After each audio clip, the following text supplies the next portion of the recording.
আসসালামু আলাইকুম ওয়া রাহমাতুল্লাহি ওয়া বারাকাতুহু নাহমাদুহু ওয়া নুসাল্লি আলা রাসূলিহিল কারীম আউযু বিল্লাহি মিনাশ শাইতানির রাজীম বিসমিল্লাহির রহমানির রহিম قد أفلح من تزكى وقال تعالى في موضع آخر قد أفلح من زكاها صدق الله المولانا العظيم وصدق رسوله النبي الكريم সুপ্রিয় দর্শক মণ্ডলী যে অবস্থান থেকে আমাদেরকে দেখছেন সকলকে নিউজ 24 এর লাইভ অনুষ্ঠান ইসলাম আমরার পক্ষ থেকে ধন্যবাদ মুবারকবাদ জানিয়ে সুন্দর আয়োজন শুরু করতে যাচ্ছি। আল্লাহ রাব্বুল কারীম পুণ্যময় জীবনের যে মাপকাঠি কোরআনে কারীমের মধ্যে বলে দিয়েছেন, আজকে আমরা তা নিয়ে আলোচনা করব। আল্লাহ তাআলা কদ আফলাহাল মুমিনুন এক আয়াতে বলেছেন যে মুমিনরা সফল। পুণ্যময় জীবন গঠনে পরবর্তী যে পদক্ষেপগুলো আছে সেগুলো যিনি অবলম্বন করবেন তিনি সফল জীবন ধারণ করবেন। আজকে আল্লাহ তাআলার তৌফিক এবং মেহেরবানি হলে এ বিষয় নিয়ে কথা বলার জন্য যিনি আমাদের সাথে যোগ দিয়েছেন বিশিষ্ট ইসলামী চিন্তাবিদ, মিডিয়া আলোচক, মিডিয়ার মধ্যে অত্যন্ত সুন্দর চমৎকার সগোছালো, দর্শক সহজে বোধগম্য করতে পারে বুঝতে পারে এমন আলোচনা করে থাকেন মুফতি রকিবুল হাসান খতিব, বনশ্রী কেন্দ্রীয় জামে মসজিদ, ঢাকা। সাথে আছি আমজাদ হোসেন হেলালি। আসসালামু আলাইকুম। ওয়ালাইকুম আসসালাম ওয়া রাহমাতুল্লাহ। মুহতারাম কেমন আছেন? আলহামদুলিল্লাহ, আপনি কেমন আছেন? আল্লাহ তাআলা ভালো রেখেছেন। আপনার কাছে আমরা আজকে যে বিষয়টি জানবো, আমরা তো সকলে আসলে সুন্দর জীবন চাই, পুণ্যময় জীবন আমরা চাই, গঠন করতে চাই।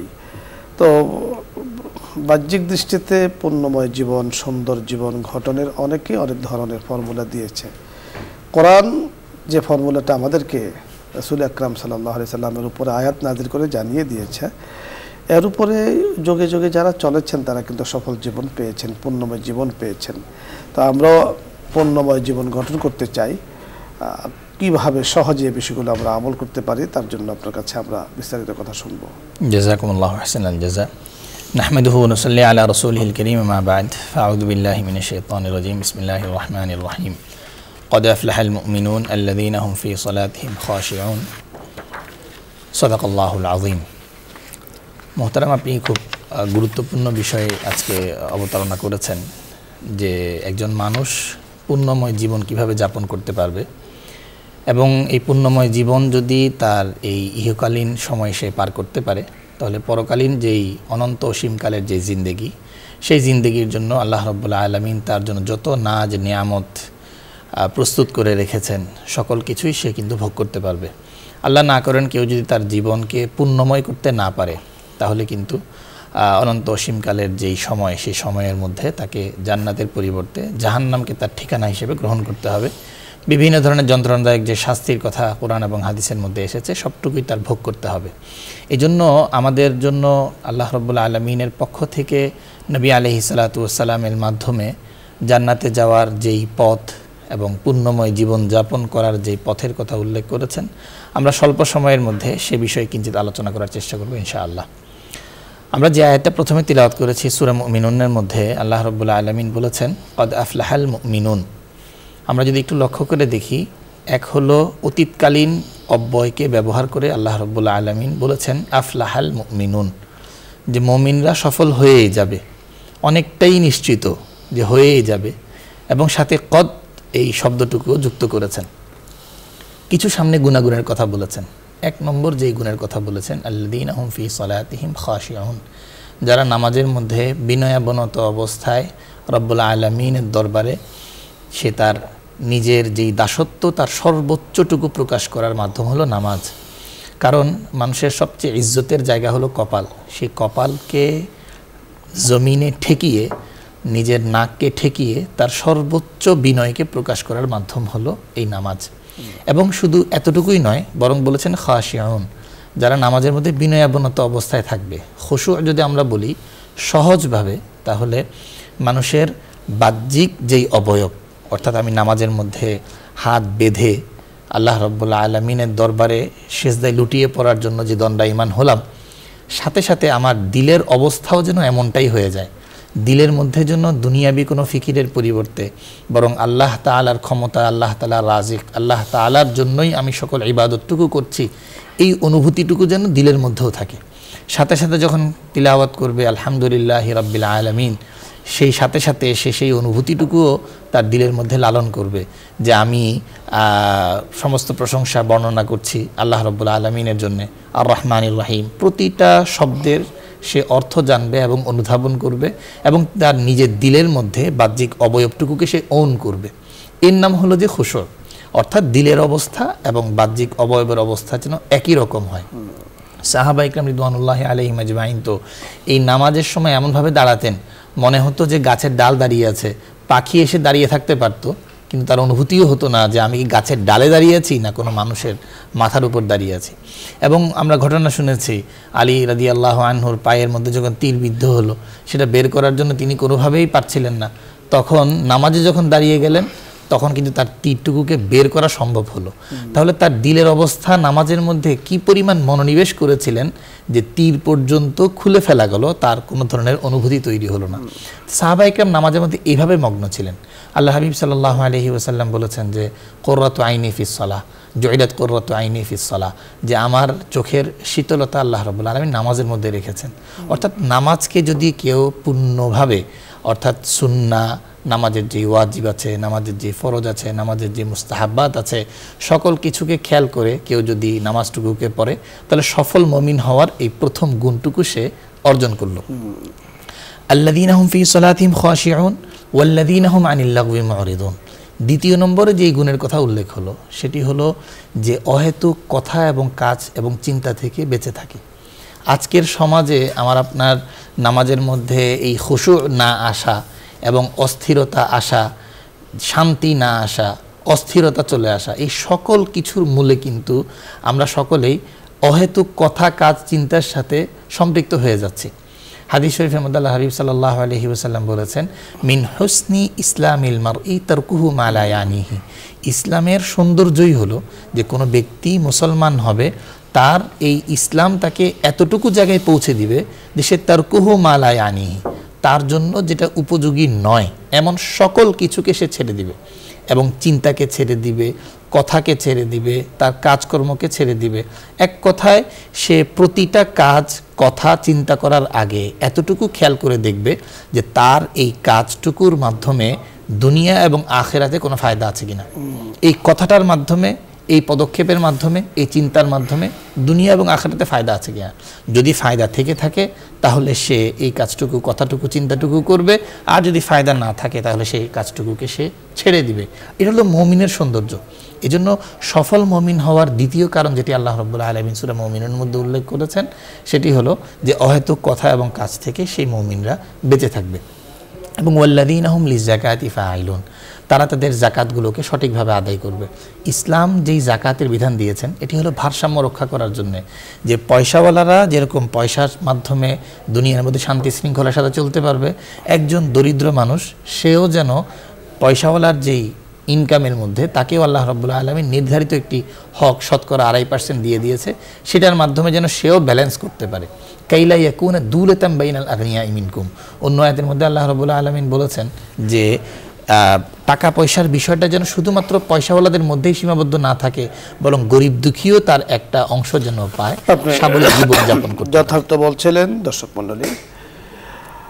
শরীয়ত, ইসলামী শরীয়ত আমাদেরকে যে বিধানগুলো দিয়েছেন, বিধানাবলী দিয়েছে, তা একজন মানুষের জীবনকে সুন্দর করার জন্য যথেষ্ট। যে ফর্মুলা পবিত্র কোরআনে হাকিম আমাদের কাছে পেশ করেছেন, যে হাদিসগুলো রাসূল আকরাম সাল্লাল্লাহু আলাইহি সাল্লাম বলেছেন, একজন মানুষের পূর্ণময় হওয়ার জন্য আর কিছু প্রয়োজন নেই। শারীরিক সুস্থতা, শারীরিক পূর্ণতা, ঠিক ইলম আমলের ক্ষেত্রে পূর্ণতা অর্জন হয় ইসলামের পদ্ধতি অবলম্বন করলে। হযরত রাসূল আকরাম সাল্লাল্লাহু আলাইহি ওয়াসাল্লাম নিজেই বলেছেন, উতিতুল ইলমাল আউয়ালিন ওয়াল আখিরিন। রাসূলকে জগতের শুরুর এবং শেষের সকল ইলম দেয়া হয়েছে। ইলমে নববীর থেকে কিছুটা আমরা পেয়েছি। আল্লাহ তাআলা রাসূল রেখে গিয়েছেন কোরআন এবং সুন্নাহ, সেগুলো আল্লাহ তাআলা উপরে চলে, সেগুলোর উপরে চলে আমরা আল্লাহ তাআলার মারিফাত, আল্লাহ পাকের পরিচয় আমরা কিছুটা জানতে পেরেছি।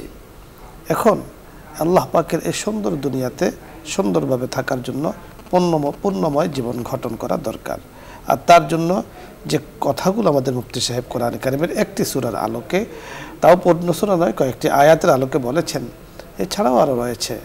ঠিক আমি যদি আমার সিদ্ধান্ত নেই যে আমার জীবনে আমি সঠিক পথে চলবো, বেঠিক পথে আমি চলবো না, ন্যায় ইনসাফ পথে আমি চলবো, অন্যায়ভাবে আমি চলবো না, আমি সর্ব জায়গাতে ইনসাফের মুআমালা করব, বেইনসাফের মুআমালা আমি করব না, এতটুকুর দ্বারা নিজের জীবনের অনেক পরিবর্তন আসবে। আল্লাহ চাহে তো আল্লাহ রাব্বুল কারীম আমাদেরকে পূর্ণময় জীবন গঠন করার তৌফিক দান করুন। আলোচ্য বিষয় নিয়ে আপনাদের যদি কোনো কিছু জানার অথবা বোঝার থাকে, অথবা যে কোনো মাসলা মাসাইল নিয়ে কোনো প্রশ্ন থাকে, আপনি পরিচয় বলবেন, এরপরে প্রশ্ন করুন, আমরা চেষ্টা করব কথা বলার জন্য। প্রথমে যিনি আছেন, আসসালামু আলাইকুম ওয়া রাহমাতুল্লাহ। জি দর্শক, পরিচয় বলে প্রশ্ন করুন। ওয়ালাইকুম আসসালাম, পরিচয় বলুন, প্রশ্ন করুন, টিভির ভলিউম কমিয়ে নিন।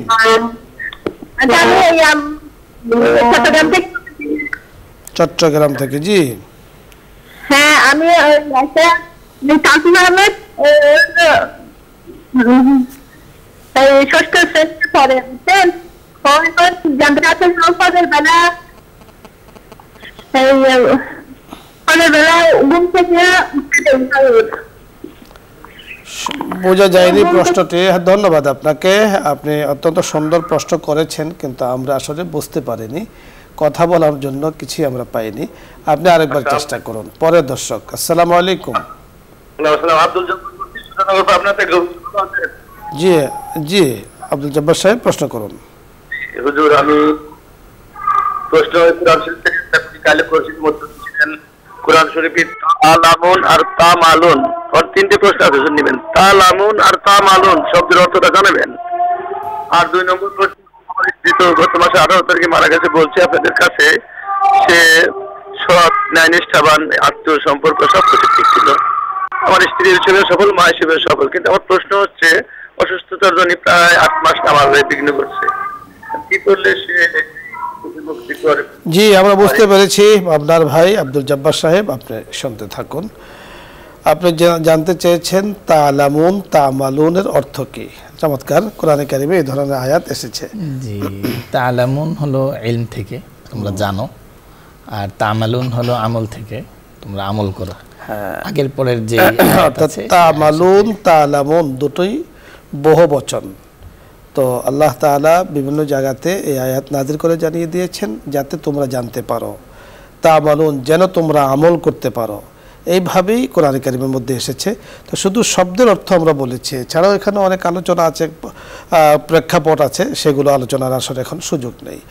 আরেকটি বিষয় আপনি জানতে চেয়েছেন, আপনার স্ত্রী অসুস্থ হয়ে ইন্তেকাল করেছেন, আল্লাহ তাআলা জান্নাতে গরিকে রহমত করেন, আমরা তার জন্য দোয়া করছি। তো কি আমল করলে তিনি সওয়াব পাবেন, তার কাছে পৌঁছবে? মোহতারামের কাছে উনি সাথে বলেছেন যে উনি 8 মাস অসুস্থতার কারণে নামাজ পড়তে পারেননি। আচ্ছা, তো সেক্ষেত্রে উনি সমাধান চাচ্ছেন। সমাধান, হ্যাঁ। তো 8 মাস সময় যেহেতু নামাজ পড়তে পারেননি, ওনার জন্য তো আমরা ক্ষমা চাইবো, সাথে সাথে উনি সাদাকায়ে জারিয়ার ব্যবস্থা করবেন ওনার সাধ্যের মধ্যে থেকে। হাদিসে এসেছে যে কোনো মানুষ যখন দুনিয়া থেকে চলে যায় তখন তার জন্য 3টা আমল ছাড়া সব কিছুই বন্ধ হয়ে যায়। এর মধ্যে অন্যতম হলো সাদাকায়ে জারিয়া, আর এবং সুসন্তান রেখে যাওয়া। অবশ্যই তিনি সুসন্তান রেখে গেছেন, তার সন্তানের দায়িত্ব হবে মায়ের জন্য দোয়া করা এবং ওনার সামর্থ্য অনুযায়ী যে কোনো সাদাকায়ে জারিয়া, কাউকে কোনো ঘর বেঁধে দেওয়া, মসজিদের সাথে সম্পৃক্ত থাকা, মাদ্রাসা করিয়ে দেওয়া। হ্যাঁ, আপনি যথার্থ বলেছেন। মানে অসুস্থতা 8 মাস যদি ওনার হুঁশ জ্ঞান থেকে থাকে, আপনি খুব খেয়াল করে শুনতে থাকুন, সেটা আপনি ভালো বলতে পারবেন। যদি ওনার হুঁশ জ্ঞান থেকে থাকে, বাট উনি মুভ করতে পারেননি, নড়াচড়া করতে পারছেন না, কিন্তু সকল বুঝেন, খাবার গ্রহণ করছেন, প্রয়োজনে কথাও বলছেন, এই ধরনের অবস্থা যদি হয় তাহলে তো নামাজের পড়তে পারেননি, নামাজের কাফারা কিন্তু আপনাকে দিতে হবে, জরুরি। আর যদি 8 মাস ওনার হুঁশ জ্ঞান না থাকে, একেবারেই মানে অবচেতন অবস্থায় উনি থেকে থাকেন, তাহলে আবার নামাজের কাফারা লাগবে না। শরীয়তের মাসআলা হলো কোনো ব্যক্তি যদি একদিন এক রাত্র এর থেকে বেশি, একদিন এক রাত্র এর থেকে বেশি যদি উনি বেহুশ থাকেন তাহলে তার উপরে নামাজ মাফ হয়ে যায়। আর যদি একদিন বা তার থেকে কম উনি বেহুশ থাকেন তার উপরে নামাজ কিন্তু মাফ নয়, নামাজটা পড়ে নিতে হবে। এজন্য নামাজের কাফারা আপনি কী দিবেন? যে প্রতি রমাজানের রোজার জন্য আপনি একটা সদকা ফিতর দিয়ে থাকেন, ঠিক প্রতি ওয়াক্ত নামাজের জন্য আপনি একটা সদকা ফিতর দেবেন। ধরুন গত বছর আমরা সদকা ফিতর দিয়েছে সম্ভবত 100 টাকা বা 120 টাকার মতো দিয়েছে। তা আপনি 120 টাকা ধরে প্রত্যেক নামাজের জন্য প্রতিদিন আপনি 6 ওয়াক্ত নামাজ ধরে তার কাফারাগুলো 8 মাসের, খুব একটা বেশি নয়, আপনি দিতে থাকবেন। আমাদের মুফতি সাহেব একটি কথা বলেছেন, সাধ্য অনুযায়ী সদকা জারিয়া তার জন্য আরও কিছু করা, যাতে আল্লাহ তাআলা তাকে তিনি যতদিন কিয়ামত পর্যন্ত কবরে থাকবেন ততদিন পর্যন্ত তিনি সেখানে সওয়াব পেতে থাকবেন। নামাজটা যেহেতু জিম্মাদারি একটা বিষয়, নামাজের ভিতরে আমরা আজকে বলেছি যে পূর্ণময় জীবন গঠনের নামাজের বিকল্প নেই। নামাজি হতে হবে, নামাজকে ধরতে হবে, এবং দুনিয়ার চাকচিক্যময় অবস্থা দেখে আমরা অনেকে মনে করছি যে সাকসেস না, আল্লাহ তাআলার কাছে সাকসেস তিনি যিনি আল্লাহ পাকের হুকুম পালন করেন। আমরা পরবর্তী দর্শকের কথা শুনবো। আসসালামু আলাইকুম ওয়া রাহমাতুল্লাহ। জি, যদি কোনদিন ফজর নামাজ পড়তে পারলাম না, তো জেনে গেল, সূর্য উঠে গেল, তখন জি আমরা বুঝতে পেরেছি, আপনি শুনতে থাকুন, আমরা বলছি। ফজরের সময় সূর্য উদিত হয়ে গেছে, যদি কোনোদিন ফজর সময় মতো পড়তে না পারে তখন কি করবে? সাথে সাথে পড়ে নেবে যখন তিনি জাগ্রত যখন হবেন। উঠেছেন আপনি, জি, যখন আপনার ঘুম ভেঙেছে তখন ফজর ফজর পর্যন্ত অপেক্ষা করার দরকার নেই, কোনো দরকার নেই। আপনার যখন ঘুম ভেঙেছে আপনি তখনই উঠে আগে সর্বপ্রথম ফজরের নামাজটা পড়বেন, এরপরে অন্যান্য কাজ করবেন। রাসূল আকরাম সাল্লাল্লাহু আলাইহি ওয়াসাল্লাম এই সম্পর্কে হাদিসের মধ্যে পরিষ্কার আমাদেরকে জানিয়ে দিয়েছেন, জোহর পর্যন্ত অপেক্ষা করার কোনো প্রয়োজন নেই। আর সুন্নাহ জোহরের আগ পর্যন্ত আপনি সুন্নাহ সহই পড়বেন ফজরের। পরবর্তী দর্শকের কথা শুনবো। জি, আসসালামু আলাইকুম ওয়া রাহমাতুল্লাহ। ওয়ালাইকুম আসসালাম ওয়া রাহমাতুল্লাহ। পরিচয় বলুন, প্রশ্ন করুন। হুজুর, আমি নওগাঁ থেকে বলছিলাম, আমার নাম মোহাম্মদ এনামুল হক।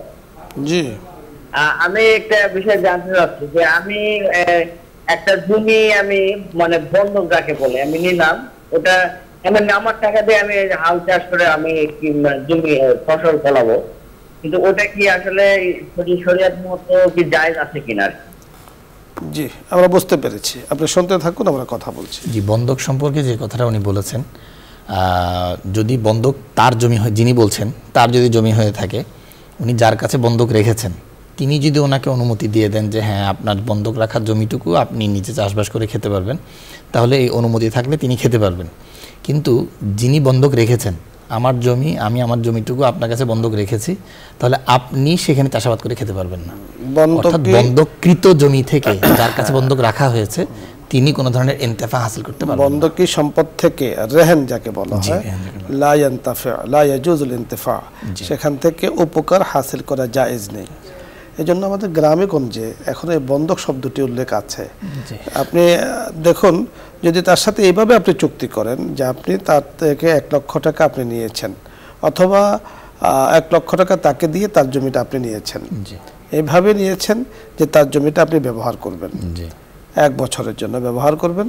এর জন্য নিজেরা একটা, যেহেতু আপনি ব্যবহার করছেন, জমিন হলো তার, আপনি 1 লক্ষ টাকার বিনিময়ে ব্যবহার করছেন, এখন আপনি চাষাবাদ ফসল সকল কিছু আপনার, আপনি তাকে 1 লক্ষ টাকা দিয়ে ব্যবহারের অনুমতি নিয়েছেন, তার মানে এক ধরনের ভাড়ার মতো। এটা না, এটা তো না, মানে বন্ধক হলো যে আমি আপনার কাছে, সেটা আমি বুঝছি, আমরা সহজটা বলছি, এটা তো বন্ধকের শুরুতে না যায়, সহজটা বলছি যে আপনাকে আমি 1 লক্ষ টাকা দিলাম, জমিনটা আমি নিয়ে নিলাম ভাড়ার মতো। আমি বললাম যে আপনার এই জমিনটা আপনি বললেন যে আমার জমিটা আপনি ব্যবহার করেন যে পর্যন্ত আমি টাকা দিতে না পারবো, এবং আমি আর আপনি দুজনে আলোচনা করে আমরা একটা অ্যামাউন্ট এখান থেকে কাটতে দিলাম মূলধন থেকে, যে প্রতি মাসে 500 টাকা বা 1000 টাকা কমতে থাকবে। যখন আপনি আমার টাকা ব্যাক করবেন, যত মাস ব্যাক করেন অত টাকা আপনি কম দিবেন, সেক্ষেত্রে এই জমির ব্যবহার করাতে কোনো সমস্যা নেই। আলাদা ভাড়া হিসাবে এই সুরতটা হলো জায়েজের সুরত। কিন্তু আমাদের দেশে যে সুরত, যে আপনার কাছে আমি জমিটা বন্ধক রাখলাম, 1 লক্ষ টাকা আমার কাছে সিকিউরিটি, মানে 1 লক্ষ টাকা ঠিক আমার কাছে আছে, আপনি ব্যবহার করছেন, আবার আপনি যখন ফেরত দিবেন তখন 1 লক্ষ টাকা পুরোটা আপনি নেবেন, এটাকে বলা হয়, এটা হলো নাজায়েজ সুরত। আমরা আসলে সহজ সুরতটা বের করার চেষ্টা করেছি, এইভাবে করুন।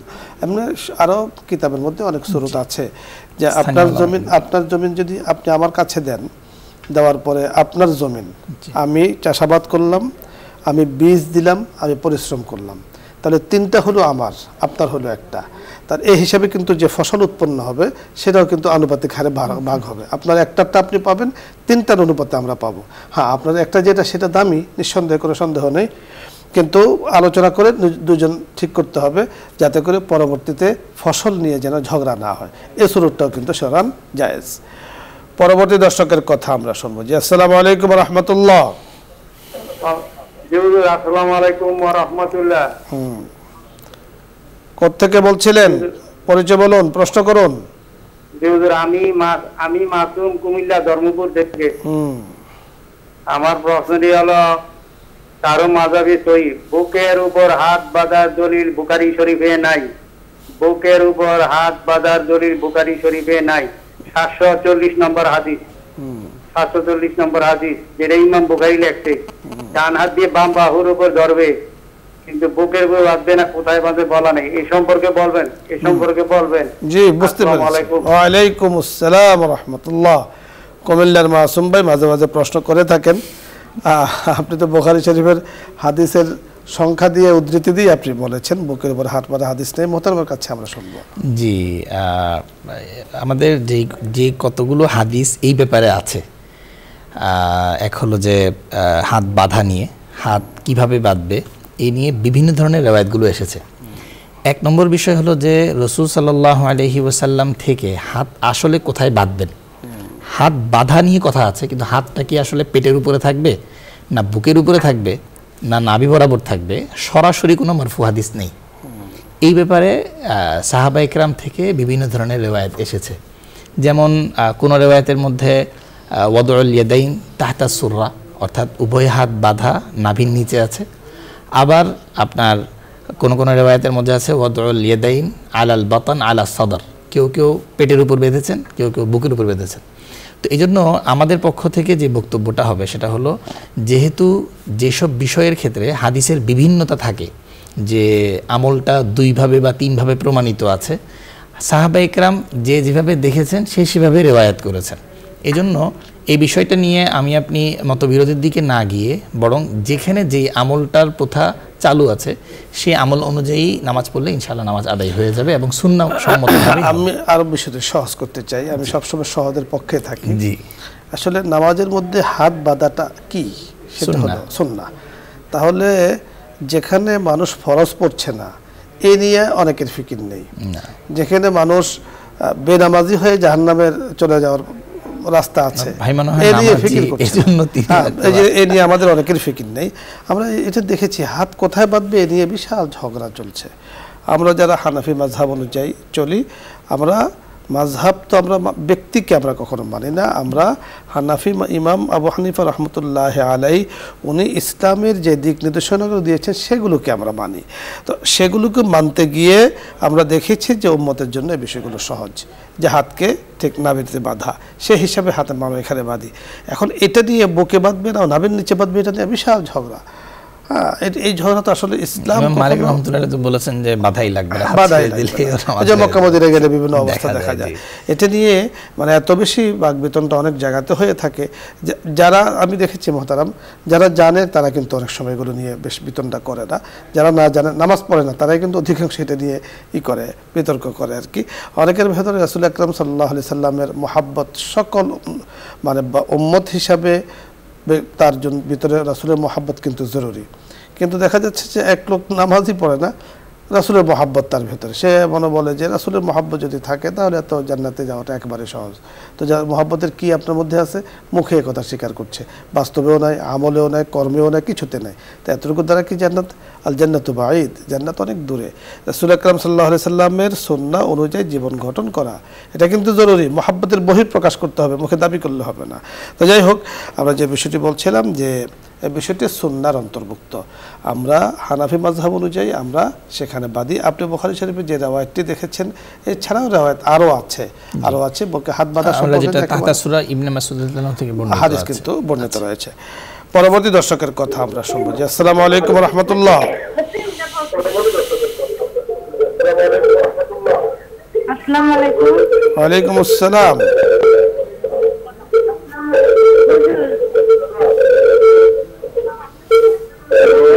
পরের দর্শক। জি আসসালামু আলাইকুম ওয়া রাহমাতুল্লাহ।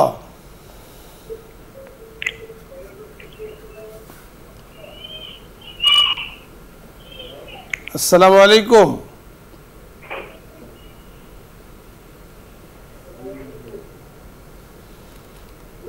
আসসালামু আলাইকুম ওয়া রাহমাতুল্লাহ। ওয়ালাইকুম সালাম। আপনি প্রশ্ন করুন। হ্যালো, আপনি প্রশ্ন করুন, পরিচয় বলুন, প্রশ্ন করুন, আমরা শুনতে পাচ্ছি। আমার নাম বাড়ি নাটুর বাড়ি। জি, শুনতে পাইছেন? আপনি কথা বলুন। কথা বলছি। পরের দর্শক, জি আসসালামু আলাইকুম। ওয়ালাইকুম আসসালাম। আসসালামু আলাইকুম হুজুর। জি, পরিচয় বলুন, প্রশ্ন করুন। চিন্তা হোক না হুজুর, আমি সাতপুর থেকে বলছি। মাঝে মাঝে আমি পড়াশোনা করি, তবে আমি পরিচয় দেই নাই। জি বলুন, চাঁদপুর থেকে। হুজুর আমি বলতেছি, মারিগিন নামাজের পরে যে আমলগুলি করি, আমলগুলি করার পরে সূরায়ে ওকে পড়ি, ওকে পড়ার পরে কি একসাথে পড়তে পারবো হুজুর? না আউয়াবি পড়তে পারবো? জি, দ্বিতীয় প্রশ্ন। আর হুজুর আর একটা প্রশ্ন করি যে, আপনি যে একটা বললেন নামাজ যে সহায়ত্ব তো 5 ওয়াক্ত নামাজ, বেতনের নামাজ সহ। ভিতরের নামাজ হুজুর, আমি এটাই ভাবছি। হ্যাঁ, একটা প্রশ্ন হুজুর, মনে কিছু নিয়েন না, আমার একজনে বলে আমরা যে প্রশ্ন করি। ধন্যবাদ আপনাকে, আমরা বুঝতে পেরেছি, আপনার কথাগুলো বুঝতে পেরেছি। আমরা 5 ওয়াক্ত তো নামাজ আমরাও জানি, বেতরের নামাজও কাফারা দিতে হয়, কারণ বেতরের নামাজ সুন্নাহ নয়, ওয়াজিব। তা আপনার ভিতরে জানার ইচ্ছা হয়েছে, জেনে নিয়েছেন। তা আপনি যে প্রশ্নটি করেছেন যে মাগরিবের পরে উনি অনেক আমল করেন, এরপর আওয়াবের নামাজ পড়েন, কোনো সমস্যা নেই। আপনি ওই নামাজগুলো পড়তে পারেন, অর্থাৎ মাগরিবের পরে যে আওয়াবিন পড়তে হবে এরকম নয়। আপনি দোয়া কালাম পড়ে আপনার সুবিধা মতে আপনি এশার আগে আওয়াবিনের 6 রাকাত নামাজ পড়লে সওয়াব পাওয়া যাবে। ধন্যবাদ আপনাকে, সুন্দর প্রশ্ন করেছেন মোহতারাম, আপনাকেও ধন্যবাদ জানাচ্ছি। আজকে আপনি আমাদের অনুষ্ঠানে এসেছেন এবং বড় চমৎকার সুন্দর কথাগুলো বলেছেন। দর্শক মণ্ডলী, রাসূল আকরাম সাল্লাল্লাহু আলাইহি সাল্লামের একটি হাদিস আপনাদের কাছে পেশ করেই আমাদের আলোচনা আজকে আমরা শেষ করব, দোয়ায় চলে যাব। রাসূল বলেছেন, মিন হুসনি ইসলামিল মারই, একজন মানুষের ইসলামের সৌন্দর্যতা কি? তারকুহু মা লা ইয়ানি, সে জীবনে অহেতুক কাজ, অহেতুক কথা, অহেতুক সকল কিছু থেকে নিজেকে বিরত রাখবে। বর্তমান সোশ্যাল মিডিয়ার জমানা, দেখা যাচ্ছে যে অহেতুক সময় আমরা অনেক নষ্ট করি, বিভিন্ন মাধ্যমে, স্মার্টফোনের মাধ্যমে হোক, যে কোনো কারণে হোক আমাদের সময় নষ্ট হয়ে যাচ্ছে। আপনি কি একটু ভেবে দেখেছেন এই সময়ও আপনার আমার পক্ষে বা বিপক্ষে সাক্ষ্য দিবে? এই সময় যদি আমি সঠিক কাজে লাগাই তো এই সময়টা আমার পক্ষে সাক্ষ্য দিবে। যে জমিনে আমি বসে আছি, এই জমিন আমার পক্ষে বিপক্ষে সাক্ষ্য দিবে। আমি যে আলো বাতাস ভোগ করছি তারাও আমাদের পক্ষে বিপক্ষে সাক্ষ্য দেবে। তো এই জন্য সময়কে আমরা নষ্ট করব না। সময় নষ্ট করা একদম বোকামি। আমার জীবন আমি যতটুকু পারি ইবাদত করব, ইবাদত করতে না পারলে চুপ থাকব। চুপ থাকাটাও অন্তত গুনাহ থেকে তো আমি বেঁচে থাকবো, সব ধরনের গুনাহ থেকে আল্লাহ তাআলা বাঁচিয়ে রাখবেন। এজন্য একজন মানুষের জীবনের সৌন্দর্যতা হলো অহেতুক কাজ কর্ম সকল কিছুকে ত্যাগ করা। আল্লাহ রাব্বুল কারীম আমাদেরকে পূর্ণময় জীবন গঠন করার তৌফিক দান করেন। আল্লাহ তাআলার কাছে আমরা ওই অবস্থায় যেতে চাই, আল্লাহ তাআলার কাছে আমরা নেক হালাতে পূর্ণ কাজ করা অবস্থায় এবং পূর্ণ কিছু নিয়ে যেন যেতে পারি, এবং আল্লাহ তাআলার কাছে যেন আমরা মাগফিরাত পাওয়ার জন্য যথেষ্ট সামানা পেশ করতে পারি। আল্লাহ পাক সেই তৌফিক দান করেন। ভালো থাকুন, আগামী অনুষ্ঠানগুলোর সাথে থাকুন। এই আশাবাদ ব্যক্ত করে আজকের মতো বিদায় নিচ্ছি। আসসালামু আলাইকুম ওয়া রাহমাতুল্লাহি ওয়া বারাকাতুহু। দোয়া হবে, দরুদ ইস্তিগফার পাঠ করি। أستغفر الله ربي من كل ذنب وأتوب إليه، لا حول ولا قوة إلا بالله العلي العظيم. اللهم صل على سيدنا ونبينا وشفيعنا وحبيبنا ومولانا محمد صلى الله عليه وعلى آله وأصحابه وبارك وسلم. الحمد لله رب العالمين والعاقبة للمتقين، والصلاة والسلام على سيد الأنبياء والمرسلين وعلى آله وأصحابه أجمعين. ربنا ظلمنا أنفسنا وإن لم تغفر لنا وترحمنا لنكونن من الخاسرين. ربنا آتنا في الدنيا حسنة وفي الآخرة حسنة وقنا عذاب النار. ربنا لا تزغ قلوبنا بعد إذ هديتنا وهب لنا من لدنك رحمة إنك أنت الوهاب يا حي يا قيوم برحمتك نستغيث أصلح لنا شأننا كله ولا تكلنا إلى أنفسنا طرفة عين يا أرحم الراحمين يا أرحم الراحمين يا أرحم الراحمين ইয়া আল্লাহ ইয়া রাব্বাল আলামিন ইয়া আহকামুল হাকিমিন। আমরা যারা যেখান থেকে আমাদের সাথে একসাথে আপনার শাহী দরবারে হাত তুলেছি মাওলা, আপনি আমাদের সকলের হাতকে কবুল করে নেন। আমরা তো চারিদিকে গুনাহ আর গুনাহ, চারিদিকে আল্লাহ আমাদের গুনাহের দিকে তাকালে সাগর মনে হয় মাওলা। দয়া করে মেহেরবানি করে আমাদের গুনাহসমূহকে আপনি মাফ করে দেন। বাকি জীবন আপনার হাবিবের তরিকা অনুযায়ী আপনার মর্জি মোতাবেক যাপন করার তৌফিক দিয়া দেন। ইয়া আল্লাহ ইয়া রাব্বাল আলামিন, আমাদেরকে এমন জিন্দেগি দান করেন যে জিন্দেগির ব্যাপারে আপনি সন্তুষ্ট হন। আমাদেরকে এমন জিন্দেগি থেকে হেফাজত করেন যে জিন্দেগির ব্যাপারে আপনি নাখোশ হন। ইয়া আল্লাহ ইয়া রাব্বাল আলামিন, আমাদের চিরশত্রু শয়তান থেকে আমাদেরকে হেফাজত করেন। শয়তানের সকল আসবাব থেকে আমাদেরকে হেফাজত করেন। দুনিয়ার মোহে পড়া থেকে আমাদেরকে হেফাজত করেন। দুনিয়ার সামনে নিজেরা যেন ধোঁকাগ্রস্ত না হয়ে যায় তা থেকে আমাদেরকে হেফাজত করেন। ইয়া আল্লাহ ইয়া রাব্বাল আলামিন, আপনার মোহাব্বত, আপনার হাবিবের মোহাব্বত, আখিরাতের মোহাব্বত, জান্নাতের মোহাব্বত, কোরআনের মোহাব্বত, উলামা ইকরামের মোহাব্বত আমাদের দিলের মধ্যে বসায় দেন।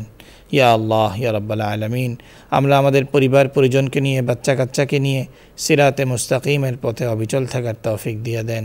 ইয়া আল্লাহ ইয়া রাব্বাল আলামিন, সঠিকটুকুকে সঠিকভাবে বুঝার তৌফিক দিয়ে দেন, বাতিলকে বাতিলভাবে বুঝার তৌফিক দিয়ে দেন।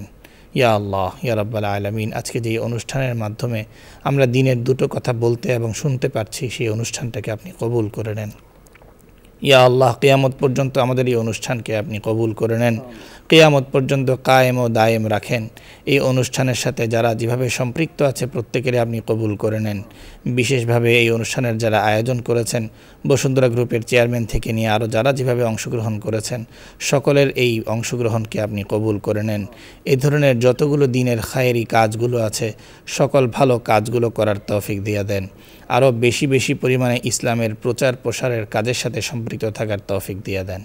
ইয়া আল্লাহ ইয়া রাব্বাল আলামিন ইয়া আহকামুল হাকিমিন, আজকে আমরা যে বিষয়টি নিয়ে আলোচনা করেছি পুণ্যময় জীবন গঠনের জন্য, ইয়া আল্লাহ সকল পুণ্যগুলোকে আমাদের জন্য সহজ করে দেন।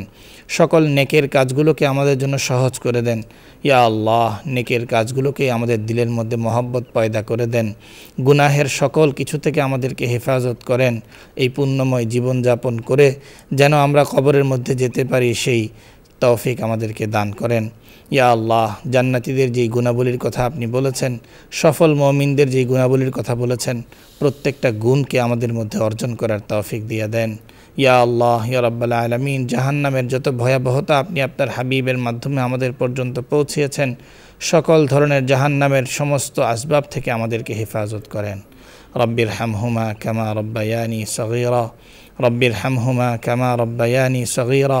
ইয়া আল্লাহ, আমাদের পিতামাতা ছোটোবেলা থেকে নিয়ে আমাদেরকে বড় কষ্ট করে, কত মহব্বত করে, কত ভালোবেসে আমাদেরকে বড় করে মাওলা, এই পিতামাতা যাদের দুনিয়া থেকে বিদায় নিয়েছেন তাদেরকে আপনি মাফ করে দেন।